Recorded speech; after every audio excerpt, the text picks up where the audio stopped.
This panel is going to talk about the importance of engaging elected officials at the state, regional, and local level in the conversation about high-speed rail and intercity passenger rail and the advocacy for those things. And I'm very happy that we've got a great panel here to talk about these issues. My name is Peter Pizer. As Chris Brady so helpfully pointed out earlier, I've been working on these issues for a very long time. But back in my resume, there is a period of time I worked for the mayor of the city of New York, representing the city's interests in Washington on transportation issues and engaging the mayor in those conversations. I spent a good part of my career representing governors and mayors here in Washington on transportation and other issues. So I do bring a certain bias to this conversation about the importance of those officials. So I'm going to be moderating this conversation this morning. And just to briefly introduce our panelists, starting from my immediate right, Garrett Eucalito is at the National Governors Association Center for Best Practices as the Transportation Programs Director.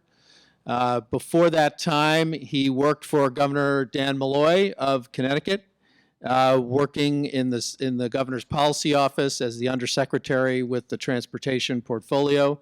And he also served here in Washington as a legislative assistant to Senator Joe Lieberman. So he brings a lot of different perspectives to this conversation. Sitting next to Garrett is Karen Hedlund, who was the Deputy Administrator of Federal Railroad Administration, as many of you recall, during the Obama administration. She's currently working with WSP, consulting on a number of transportation and intercity passenger rail programs around the country, including Cascadia, including Gateway, including California. I'm sure I'm leaving out some, but those are pretty big ones right there. Before that, in the darker period, she was a practicing attorney at a couple different law firms, but she's emerged from that, and we're happy about that. Leslie Wallach is sitting on Karen's right. Leslie's the Executive Director of the National Association of Regional Councils. One of her members was just up on this program, so you can see how beautifully this has all been stitched together. And Leslie's been the executive director there since 2015. Before she was at the National Association of Regional Councils, she spent many years at the National League of Cities. We had the opportunity to work together on a lot of capers over the years to advance transportation policy. So we've got a great panel here that can bring together a lot of perspectives from the state and local and regional elected official perspective. So with that as a starting point, let me just kick off the conversation, and we're going to keep this very conversational and then turn it over to you all for questions. So be thinking about that.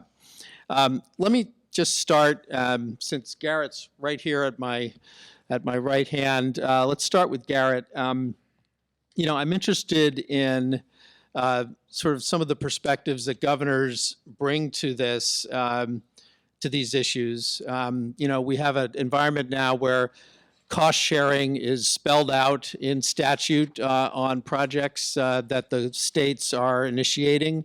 The federal government participates but expects a heavy state involvement, which of course gives governors a very crucial role in developing projects. Garrett, given your time working with Governor Malloy in Connecticut on a project there, I think it might be useful to, as a starting point, just talk about how the governor engaged, how his engagement was crucial in driving the process there. Yeah, thanks, Peter, and thank you for inviting NGA to participate today. I'll talk about my experiences in Connecticut, and then broadly also what's happening nationally. I think you bring up the cost sharing thing. Just touching on that, I think every governor in the country now expects that they're going to have to put up costs for any transportation project. Given how much states are investing in infrastructure today, all across the board, every form of infrastructure, states really have the traditional model of most of the funding coming from the federal government is now being turned on its head, where states increasing their gas tax, increasing revenues to support infrastructure. So states are ready to continue to invest in transportation infrastructure, really all forms of infrastructure. Definitely, that took place in Connecticut as well, where, Governor Malloy came into office. This project, the had many different names. There was the Tri-City Rail Corridor. There was the New Haven, Hartford, Springfield line. Now it's the Hartford line, which is open and running. If you ever get to Connecticut, make sure you ride it. I'm actually riding it tomorrow to get up to a conference in Hartford. So, it was on the books. Connecticut DOT for years had been looking at this. The previous administration had looked at this as something that could enable development along the central corridor of Connecticut, which is a north-south spine where I-91 highway runs north-south, New Haven up to Hartford, up to Springfield. There is a rail line there that existed previously. It was dual-tracked. It's owned by Amtrak. At one point, the secondary track was removed as a cost-saving measure. So when the state decided that they wanted to reinitiate rail service there, a large cost was going to be to relay a secondary track.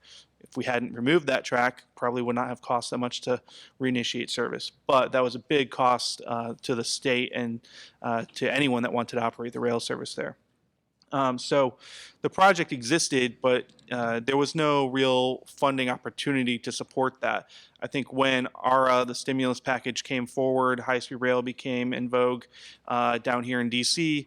That became an opportunity for Connecticut to pursue funding for that project.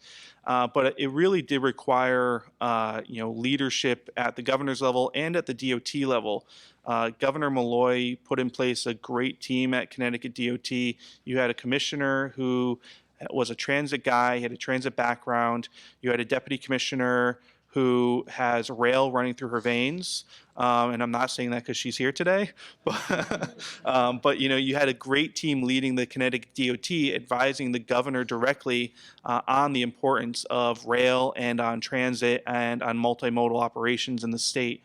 And sometimes governors don't have that. Sometimes they have the traditional model of just highway investments. So I think that was a really important thing that happened in Connecticut is you had a new DOT leadership that really wanted to invest in rail, really wanted to invest in transit.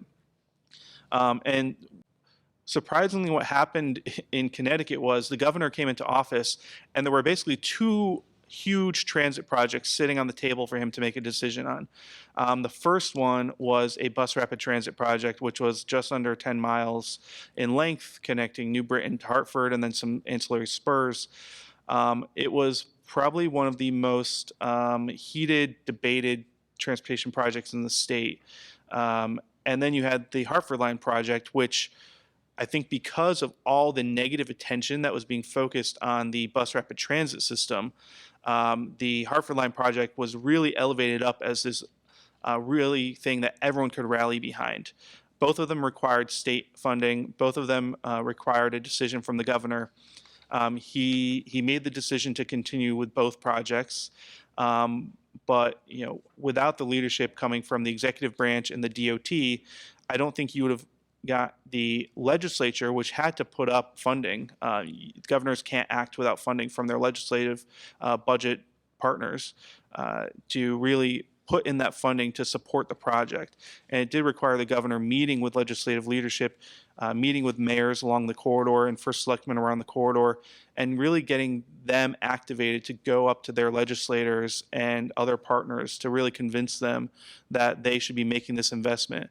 And when it came to the Hartford Line, the federal government did provide funding. The state put up a lot of funding, a lot of funding to support that project, whether it goes to the new stations that are being built, the additional cost share for the track, and now the operation. So it was that decision to move forward with both projects at the same time, partnering with the legislative leadership, partnering with the municipalities along the corridor, that I think was lacking before.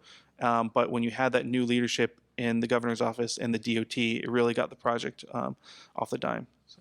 Yeah, and I think, you know, it's important also in the governor's background was his time as mayor of Stamford.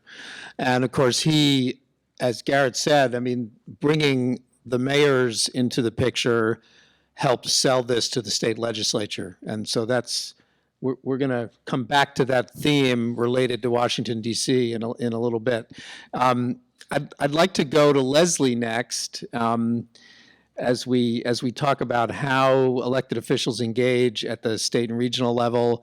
So Leslie, at the regional councils, MPOs, COGs, whatever you want to call them, it's, you know, are the place where the convening table where elected officials in regions all over the country get together to sort out priorities and to allocate resources. Obviously, their focus is on their own region, but intercity passenger rail does come into the picture in several places around the country and has. And I'm wondering if you could share with us some of your experience and what you've seen around the country in terms of how these local officials engage with intercity rail issues. What are the things that attract them or repel them? And sort of what's some of the experiences that you've seen from your perch? Great, thank you, Peter. Thank you, everyone, for being here. Those of you not familiar with regional councils, they're kind of this funny hybrid. There are 530 of them around the country. They do different things. Some have their transportation planning as part of it, their MPO a part of it. Some do not, they're separate.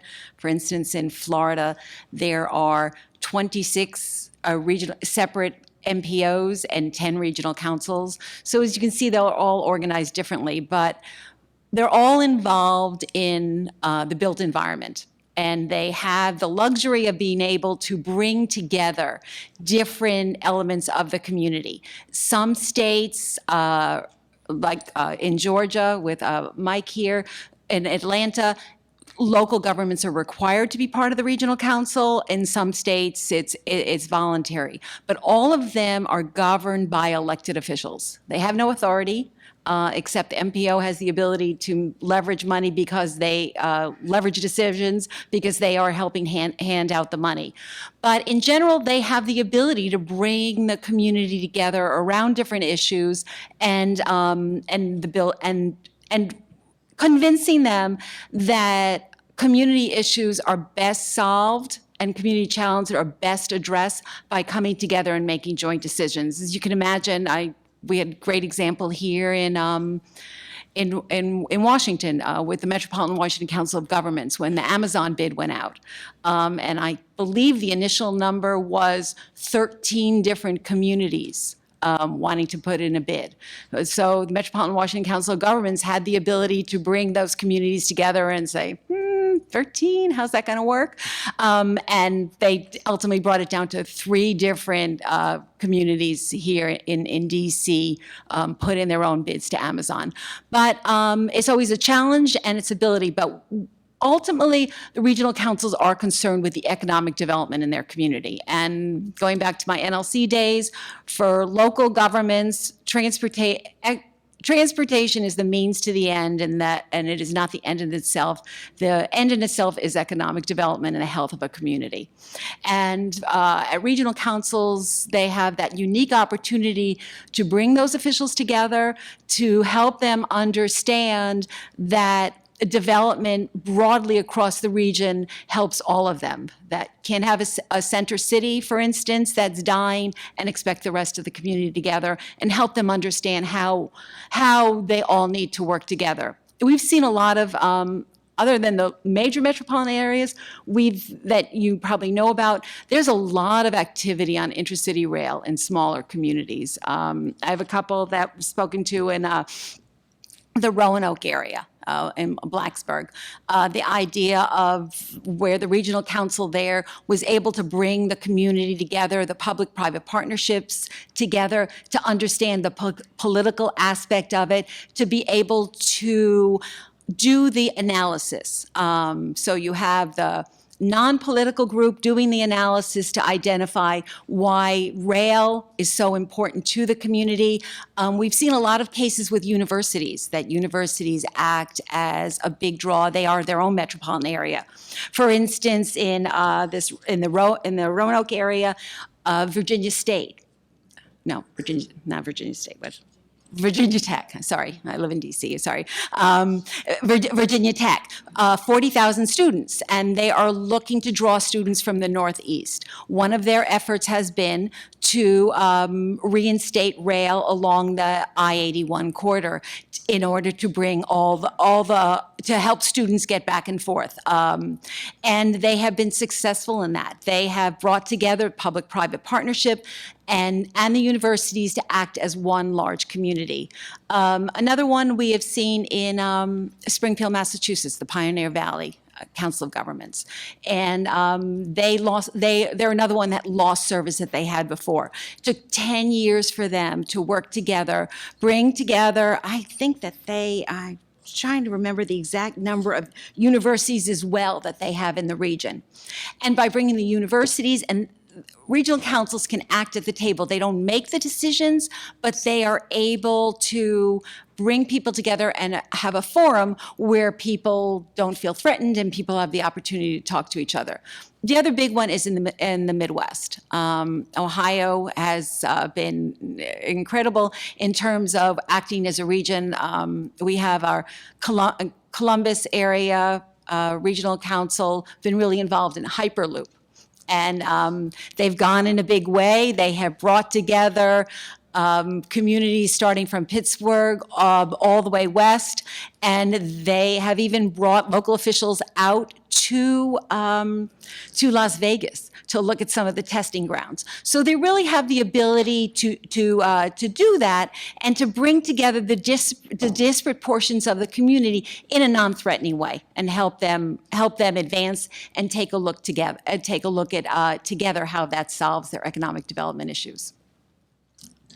Thanks, Leslie. And I think it's important to point out that the regional councils, in some places, the local electeds sit on those boards directly. In other places, they appoint them. But in almost all cases, they are the place where elected officials on a regional level are grouping up around these issues and trying to come to common solutions. And I think that's a crucial place for the conversation about passenger rail, as Leslie has pointed out. So I want to go to Karen now and start pivoting our conversation a little bit to how all this plays out here in Washington.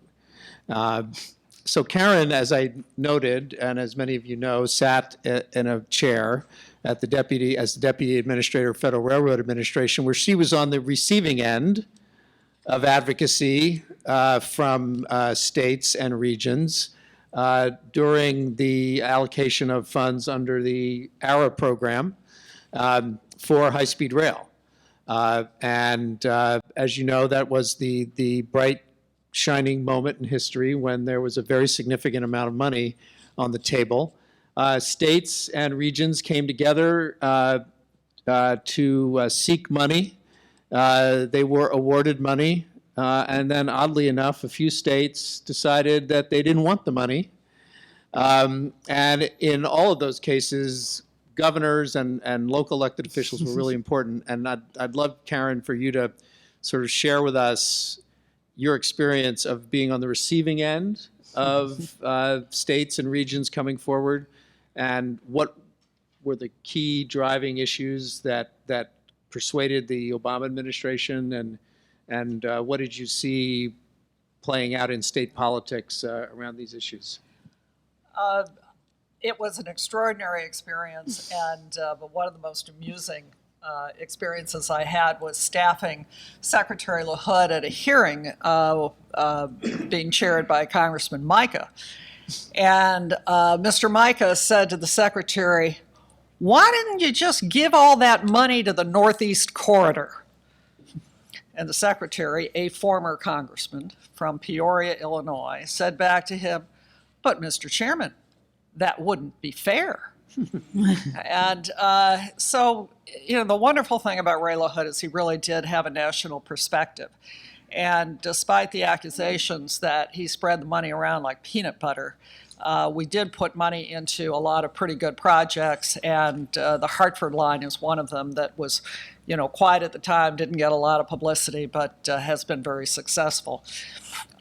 You're going to hear at lunch about the importance of Governor Brown in California from Dan Richard, the chairman of the High-Speed Rail Authority there. And as Peter alluded to, he also benefited from the fact that 3 other governors killed their projects. This is Rick Scott, Scott Walker, and Governor Kasich. So a good portion of that of the $2 billion there went to California, and a portion of it did go to the Northeast Corridor. But I also want to talk about some emerging projects, and in the Northwest, the importance of the leadership of the governors and a provincial premier, Premier Horgan in British Columbia, to a potential project up there.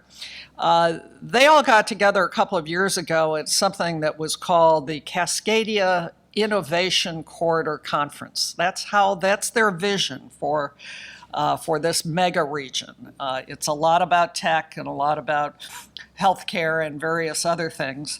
And the unique thing about this region is that it is binational. It is not just a couple of states, it's a couple of states and another country. But they don't view the border as a barrier. And one of the outcomes of this conference was a move to study the feasibility of high-speed rail from Portland to Seattle to Vancouver. And my company, WSP, is doing the second of 2 studies that were initiated in that process. That's a shameless commercial for them, but if I don't mention them, they won't pay my travel expenses. So the objective of this study is to determine whether there is what's called a business case for high-speed rail in the corridor. And business case does not mean can high-speed rail pay for itself, because Seattle to Portland, Seattle to Vancouver is a wonderful corridor, very dynamic cities, but it doesn't have the population of Houston and Dallas, and it doesn't have the traffic between Southern California and Las Vegas. This is a corridor where if something is built here, we'll take public funds. But notwithstanding that, at this year's Cascadia Innovation Corridor Conference, the governor and the premier actually signed an MOU that said they should begin exploring the possibility of a new multi-jurisdictional ultra-high-speed corridor authority that could lead to a project in any agreed-upon subsequent phase. So we're doing the initial phase, and the next thing is going to be where do we go from here? I should also mention that Governor Kate Brown, who was recently reelected, is a supporter of high-speed rail, and that was part of the program that she ran for reelection on. So this study has a couple of components. We're doing an enhanced travel demand model. We're doing a corridor study that my colleague Laura Shabe is heading that will delineate the service attributes and stations that would best support an investment in the system, not just private investment, but public investment as well. We're going to review some options for funding the system. Importantly, we are examining the possibility of transformative economic impacts that could result from this new travel paradigm. And then we're going to outline some potential governance models. Now, what I find most fascinating about the developments in the Northwest are two things. The first is the interest of the business community. One of the most important actors driving this, and I think driving the interest of the governors and the premier, is Microsoft. They're actually funding 25% of this study. This is a very important project to Brad Smith, who would love to have 1 hour travel between his headquarters in Redmond, Washington, and 800 employees that he has in Vancouver. This is a big deal for companies like Microsoft. And the transportation leaders get it too. I was at a meeting with the Secretary of Transportation, and we were talking about the potential relief to congestion on the I-5 corridor. There's not a lot of different ways to get north from Seattle because there's water on one side, mountains on the other side, and there's I-5 in the middle, and it's jammed most days and most hours of those days. And he said, Karen, this isn't about congestion relief. This is about the economic growth of the region. So he gets it, and his governor gets it. The other thing that I find fascinating is that they're supporting this even though they know it's going to cost them money. I mean, the elected officials are. They don't quite know where that money is going to come from. They've passed some very large initiatives in the recent past, the money which is now all bespoke, so it's not clear where the public money is going to come from. They know they're going to have to raise it. It's not going to come from Microsoft. It's not all going to come from Brightline. Some of it's got to come from the public sector, but they think there'll be enough of a demand that they'll be able to raise the money. This project also really calls out for the developer-led approach to station area development. It is about housing. It's about equity. Nobody can afford to live in Seattle anymore. How are we going to get workers from where they are to where the employment nodes are? Where are the new employment nodes going to be? So, they're looking at what Brightline has done in Florida, for example, in terms of development around their stations and how those revenues are actually going to support the whole venture. So our final report is due next summer, but even before that report is out, the leaders of the region are getting together and starting to think about next steps. One of them may be the creation of not the formal authority that the MOU talks about, but maybe something like what started in California that Al talked about earlier, an umbrella organization that would bring together both political leaders and business leaders to move the project along, to develop a vision for it, and to figure out where we go from here. Thanks, Karen. And again, I think, as Karen pointed out, having governors and a premier of a province leading the charge helps people focus on it and helps bring together communities around these issues. So let's pivot now to how those officials, in addition to building consensus for projects in their own states and regions, how they come to Washington and have an impact, and how they might be able to do that going forward. And I think it's important to just think for a minute about the history around major federal programs for transportation. We have a federal aid highway program on the order of 40 some odd billion dollars, or closing in on 50, I think, at this point. And in large part, the seminal moment was 1956 when the Interstate Highway Act was, or the National Defense and Interstate Highway Act was enacted.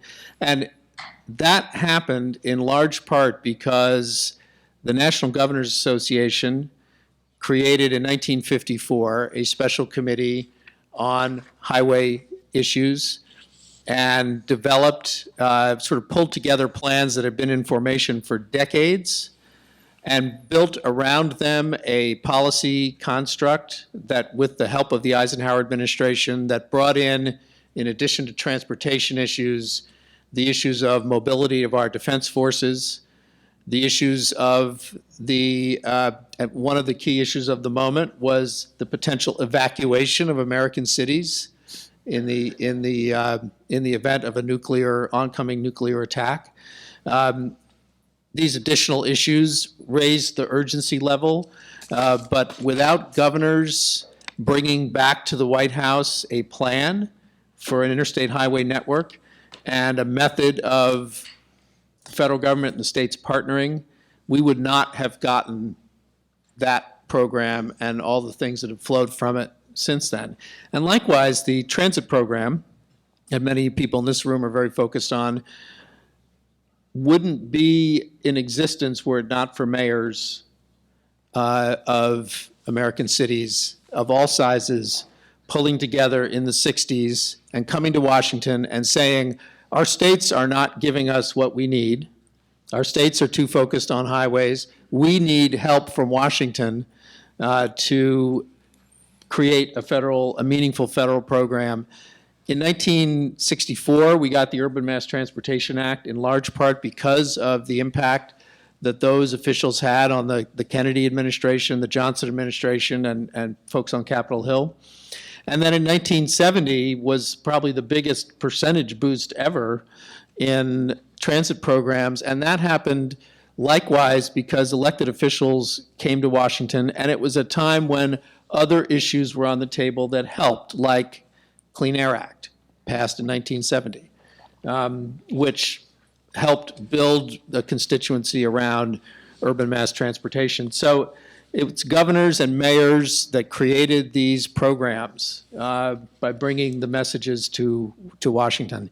So let me start with Garrett, who works at the National Governors Association, and ask how the NGA decides what to focus on, where passenger rail fits into transportation policy right now at the NGA, and any insights you have on where the organization might be going. So for those of you who don't know about NGA, there's basically two parts to NGA. There's the part I work in, which is the Center for Best Practices, where we make up the bulk of the organization. We go out and work with governors and their staff directly to provide policy advice, review legislation and executive orders that they may be drafting, just generally act as an additional staff support for them, because for most states, with the exception being Connecticut, or not California and New York, some of the larger states, most governors' offices are smaller. They don't have significant budgets to support large staff. So we act as an additional staff support for them on research and guidance. And then we have an advocacy arm, which is our Office of Government Relations, and their job is to represent the interests of governors on Capitol Hill and with the federal agencies. So in setting our policy and priorities for federal advocacy, we have committees at NGA, and the committee that looks at transportation is our Economic Development and Commerce Committee. So it's made up of numerous governors. Right now, the co-chairs of that committee are Governor Ducey from Arizona and Governor Murphy from New Jersey. And they set the guidance for how NGA will advocate on their behalf of all governors on Capitol Hill and with the federal agencies in Washington. So if you were paying attention to the elections, you probably heard about all the new, the blue wave that is coming to Capitol Hill. We have 21 new governors coming into office in January, because that includes some of the territories. So that is a huge turnover amongst our 55 governors. It's going to be a significant change in how NGA approaches topics and subjects. So we're going to be taking the opportunity in January and February to interact with all these new governors, all the existing governors, try and figure out where can we find common ground, because NGA, we're a consensus-based organization. We need to find where we can find agreement amongst the governors. And in this political environment, you would think there's nowhere you can find agreement across party lines, but surprisingly, infrastructure is one of those areas where you can find agreement. They support increased investment. They may not support where you find the funding for that increased investment, but they do want to support increased investment. So the topic of rail is definitely going to be of concern. We know it's a top concern for one of our co-chairs from New Jersey. He talks about transit and rail all the time. We know a lot of governors coming into office want to look at increased investment in rail. Looking at elections have consequences, as we found out back in 2010, and now we're going to see again now. I think, some of the new governors coming in want to reinitiate some of the projects that may have been put on the back burner over the past 8 years. And it's going to come down to where can we find the increased support amongst governors. I think governors are going to also want to look to their local partners to also, if they want to do increased investment in rail through the federal government or at the state level in partnership, they're going to need mayors and regional councils and businesses to also do the drumbeat and hit the hill. And because governors, most of them have staff. If you didn't know that, most of them have staff based here in DC who act as their voice with NGA and with the Hill and with the agencies. So they're going to be pushing infrastructure. We know that's going to be a big priority for them, but we're going to need the support of the locals and the councils as well. So, Garrett, the process that the NGA uses, as I recall, there's a couple of different times in the year where the governors gather and talk about these things. One of them is in late February, when they come into Washington, and they get around the table, and they break up into committees as well, and they talk about where the governors could be on these particular issues. So is that sort of the next opportunity that governors are going to have to sort of convene and talk about these issues late February? Yeah, actually, so all the new governors actually convened last week, I think it was, or 2 weeks ago. We have a baby governor boot camp, we call it, for this seminar for new governors. So they convened with all their newly elected peers to hear from a few existing governors and who are outgoing, and hear from experts. And here's the things you need to think about day one and when you become governor. A lot of that is how you deal with a disaster or an emergency in your state, because that's something that could happen day one. But also here's what you need to be thinking about when you're building your team, pulling them together, and when you're preparing your policy transition. So we've already started that conversation. We're going to start the conversation with governor's staff beginning of January, the discussion about where our priorities as an organization should be. But then the next time the governors themselves will come together will be in February here in Washington at our annual winter meeting. So they'll have an opportunity to get together. All 55 are invited. We generally get the vast majority of them here. They'll be hashing out where our priorities should lie, what should we be doing, and it'll be perfect timing because we think that the Democrats will come out with an infrastructure package, or probably before that. So it'll be an opportunity for governors to begin to react to that and respond to that. And then we'll have another meeting in July, our summer meeting, which is more less federally focused and more detached, national type policy, state level policy focus. But that, I believe, infrastructure will continue to be a discussion at the summer meeting as well as this winter meeting. Yeah. And at the winter meeting, one of the attractions is that typically the governors go to the White House, meet with the president, and members of his cabinet come to their meeting. Secretary Chao is very likely to interact with governors there. And of course, they'll talk directly to the president and have an opportunity to interact with the president and his team. So if you're someone in this room who deals with governor's offices back in your home territory, and you think it might be useful for your governor to say something to his or her colleagues about this issue, or even say something to the president or the Secretary of Transportation about these issues, those opportunities will be in front of them in February. So just something to keep in mind for people around in this room who talk to governor's offices. So let's, Leslie, if we could move to the local level. As I noted, Leslie spent a number of years at the National League of Cities, working directly with mayors and council members from all over the country. She's still doing that because of their involvement at the regional councils. If you could talk a little bit about how the U.S. Conference of Mayors, the National League of Cities, NACO, all the National Association of Counties, that is, engage along with your organization on policy issues and how they make their policy and then how they turn to Capitol Hill and the administration and participate in this debate here in DC, that would be really helpful. Well, sure, thank you. NARC was created by the National League of Cities and National Association of Counties, so we really are their child. Their members, elected officials, are our board members, so we have a very close connection, and we do work hand in hand with them. Right now, we are all located together. NLC and NACO moved in together in a building, and we are part of that group there. So we do work very closely with them. Our members are elected officials. We do represent local governments, and that is the NARC mission. We also are part of a coalition of local groups known as the LOT Coalition, who've been working together on transportation issues for the last couple of reauthorization proposals. It is joined by National Association of Counties, National League of Cities, U.S. Conference of Mayors, NARC, the Association of Metropolitan Planning Organizations, and the National Association of Development Organizations.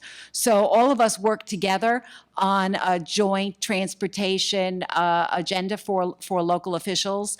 It's very similar. Usually, NARC and the other organizations representing regional organizations sort of take the lead in terms of how the program should be structured. One of the things that we always talk about with members, we do at NARC and at National League of Cities, there are a lot of issues in transportation. There's overall funding, the trust fund, those kind of issues.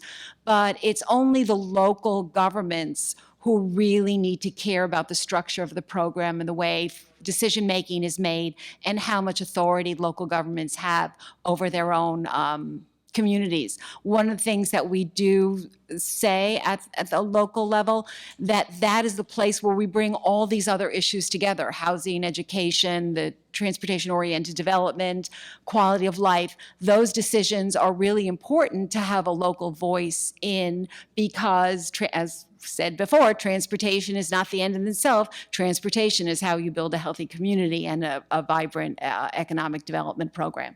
So we do work together. At NARC, we also already have been talking about reauthorization. As a matter of fact, this afternoon, we have a transportation committee call. Our members, 90% of them work on transportation, even if they are not the MPO itself. So it is a key part of our constituency. We're underway, and then we will be working very closely with our partner organizations. Key is transportation programs, how the funding comes out, the flexibility to put highway dollars into programs that fit better in their community, that is not always highways, it often is transit, and a lot of the alternative transportation, bicycle lanes, pedestrian walkways, any of the ways that you can connect transit to the rest of the community and make sure that people can get to and from transit is key for all of our members. And we know that the other groups, NLC and NACO in particular, have not really started their reauthorization process. Conference of Mayors, the reason they are in Philadelphia today talking about their plan for transportation, and we're pretty sure they'll be on the Hill by, if it's not the end of this week, next week, talking to members. We also are excited about some of the new leadership on the House transportation side, have already worked very closely with our members. Earl Blumenauer, who has been very, very active on the transportation funding side, is a former local official from Portland, and Pete DeFazio is very closely working with their community and the Met Council in Portland and all of the other regional councils within the state, and has been a strong support. Excuse me, strong supporter for local governments and programs that are active on the local level. Transit now is one of the biggest issues for our members, and in terms of funding and the funding that's not coming through the FDA, the funding that has been held up. But we do know that transit is usually high on the priorities and will continue to be among the local officials. Thanks, Leslie. And just to round out calendar again for everyone here to think about.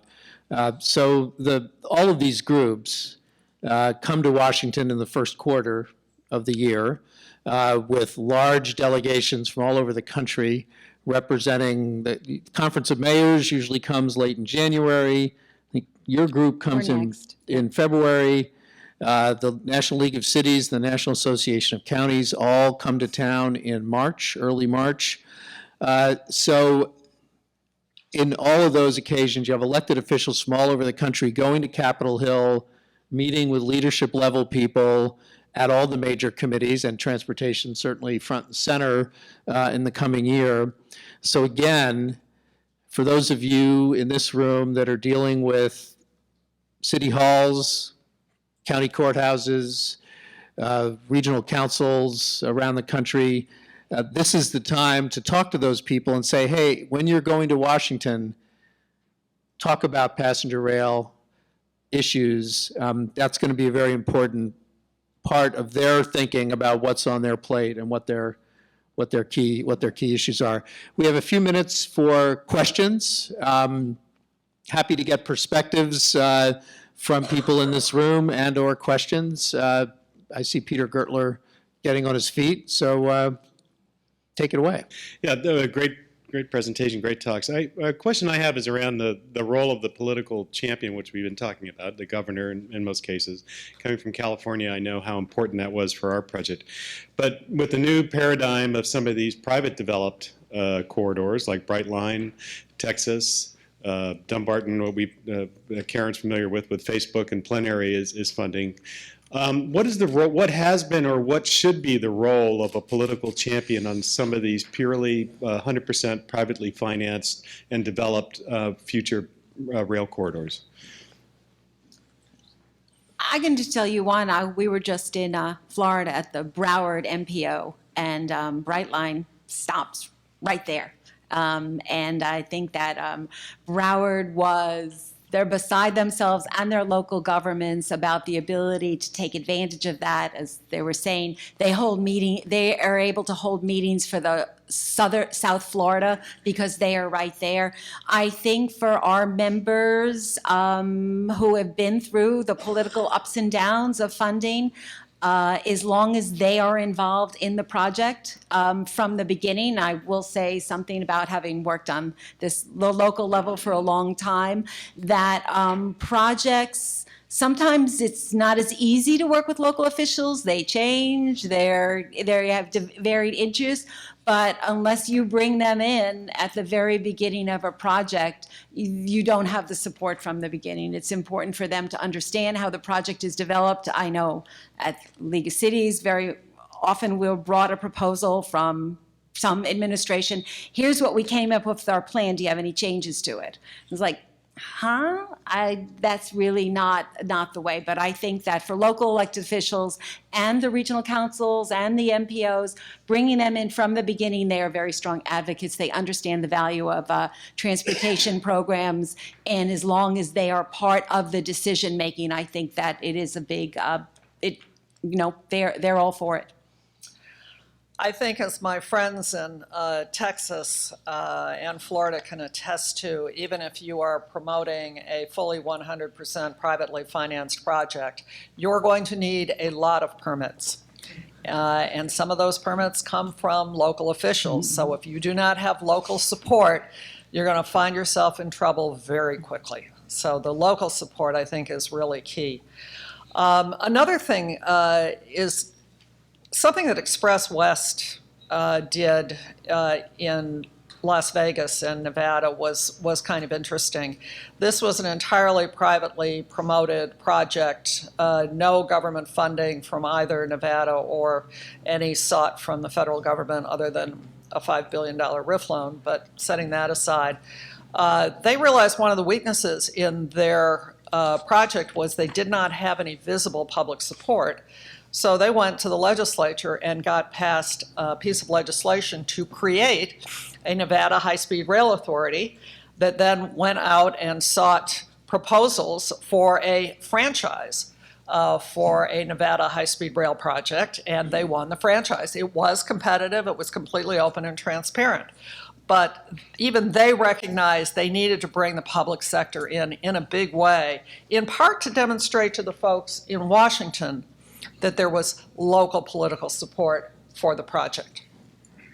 Yeah, and I guess I would say from a governor's office perspective, but also state capital perspective in general, no matter if it's 100% privately funded, opposition can always bubble up through the legislative process or through the gubernatorial offices.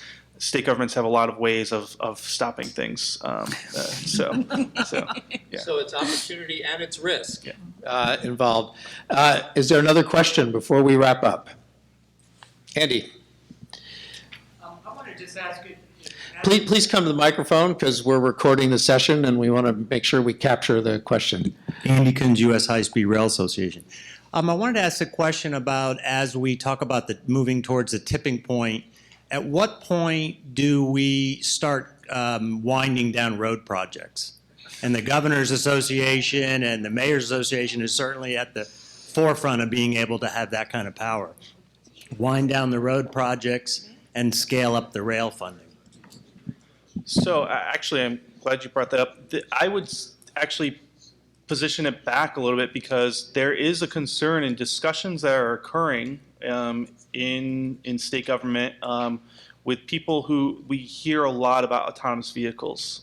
Okay, that's like the topic of the day that every governor's office wants to talk about. And so as they talk about that and the massive changes that will occur to our daily lives with autonomous vehicles, the question continuously is brought up.